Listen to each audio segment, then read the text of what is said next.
Good morning. I'm Harley Schlanger from the LaRouche Organization with your daily update for March 29th, 2022. Today we're going to look at the question of why is the Anglo-American establishment willing to risk nuclear war to defend its collapsing world order? Now, Biden's comment in Warsaw when he said, quote, "For God's sake, this man cannot remain in power," unquote, about Putin, confirms the view that is held by most Russians that the Anglo-American forces are committed to regime change in Russia and China. The walkback that was attempted by the administration officials for this is based on a lie. Take Secretary of State Blinken's comment. He said, quote, "We do not have a strategy of regime change in Russia or anywhere else," unquote. Does he think the world has forgotten what the U.S. did to Noriega in Panama, the bombings in 1999 against Serbia to remove Milosevic, Iraq, Libya, Ukraine in 2014, all regime changes run by the U.S.? Does he think people have forgotten his role in trying to remove Assad in Syria? So why tell such blatant lies? Well, we have from another one of these imperial defenders, Neil Ferguson, the following comments in a recent Bloomberg op-ed. He wrote, quote, "I conclude that the U.S. intends to keep this war going," unquote. He said he was told that a senior administration official recently said, quote, "The only end game now is the end of the Putin regime," unquote. He added, quote, "I gather that senior British figures are talking in similar terms. There is a belief that the UK's number one option is for the conflict to be extended and therefore bleed Putin," unquote. And he concludes that this explains the, quote, "lack of any diplomatic effort by the US to secure a ceasefire," unquote. Now, Ferguson didn't go further to say that this also explains why the US and NATO are supplying so much weaponry to Ukraine. But this continues to be the policy, to build up a military force in Ukraine to be deployed against Russia. Ukraine as a proxy war against Russia. The same sentiment was expressed in a column by the Atlantic Council CEO Frederick Kemp, who's a leading spokesman for the Warhawk faction, and he speaks on behalf of the military-industrial complex, which funds his think tank, the Atlantic Council. In his latest manifesto, Kemp warned Xi Jinping, the president of China, that he, quote, "must begin to consider the consequences of Putin's ruin," unquote. Now keep in mind, Kemp scribbled an article the day after the Putin-Xi summit on February 4th, where he said this represents a tectonic shift, and he said it could mean the end of the unipolar order. Well, that's in fact what they're afraid of. But why risk a nuclear war to defend a collapsing order that has little support from anyone in the world, outside of the ranks of the criminal cabal of the bankers and corporate cartels who think they own the world order and think they write the rules of the so-called rules-based order? There's very little support of this. But where's this support come from? This is the British Empire. This is what Lyndon LaRouche had been writing about for over 50 years.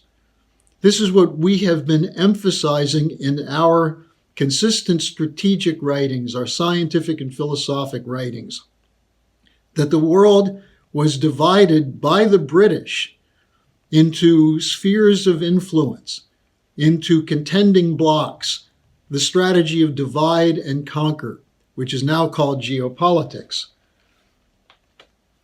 This is based on the emergence of the Anglo-American Empire. Bringing the United States in is based on the fact that it will be an empire of British brains and American brawn.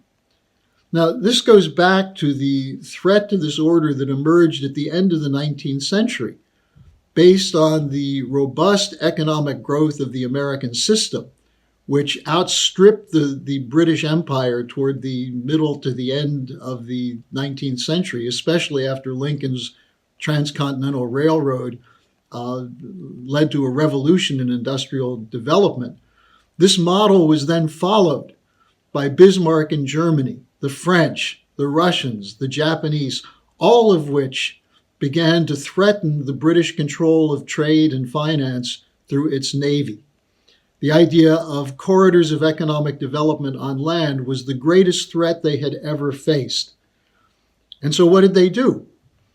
They turned to the development of a theory of geopolitics drafted by Halford Mackinder, which basically said there can never be allowed an alliance between Eurasian nations and European nations. That's the essence of the so-called heartland theory, or the geographical pivot of history. This was promoted by Lloyd George and the British Israelites, who were tied to the Fabian Society and their networks. This is what was promoted by H.G. Wells, the author of The Open Conspiracy, who essentially said there's no need to hide this. This is a conspiracy that we're going to carry out to keep the British Empire in charge of the world. One of the followers of this was a man named Professor William Yandell Elliott. Probably very few have ever heard of him, but he is an instrumental operative deployed to the United States on behalf of this British imperial tradition for the City of London and British intelligence. He recruited from his classes at Harvard a whole crew of genocidalists who have been placed in key positions of power. Now, you may not have heard of Elliott, but you've heard of his protégés: Henry A. Kissinger, Zbigniew Brzezinski, Samuel Huntington, whose Clash of Civilizations theory is at the center of the ongoing warfare in Southwest Asia, and Satan's new playmate, Madeleine Albright, who herself mentored the current crew of killers, including Susan Rice, Samantha Power, Jake Sullivan, and Anthony Blinken. Now, most of the world is now moving against this order. You're being told that everyone's with the US and the British in the defense of the valiant people of Ukraine, who they're willing to kill and sacrifice in order to get rid of Putin. So the crocodile tears you hear from this crowd for the Ukrainian people is a fraud, just as Blinken's fraudulent comment that we don't support regime change is a typical fabrication.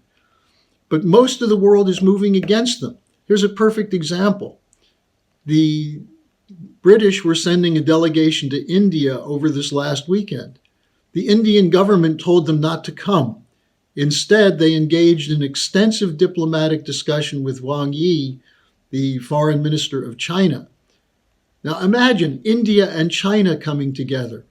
Even the possibility of Pakistan working with India and China and Russia. For what purpose? To avoid a division of the world into blocks and instead move toward something different. Now, we're pulling together this movement to take power away from this criminal cabal, beginning with a conference on April 9th.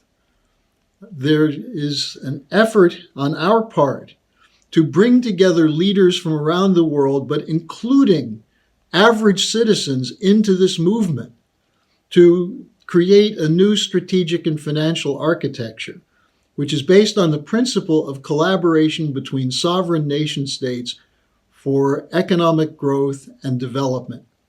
This is the win-win strategy that's been fought for by Lyndon LaRouche for the last 50 years of his life.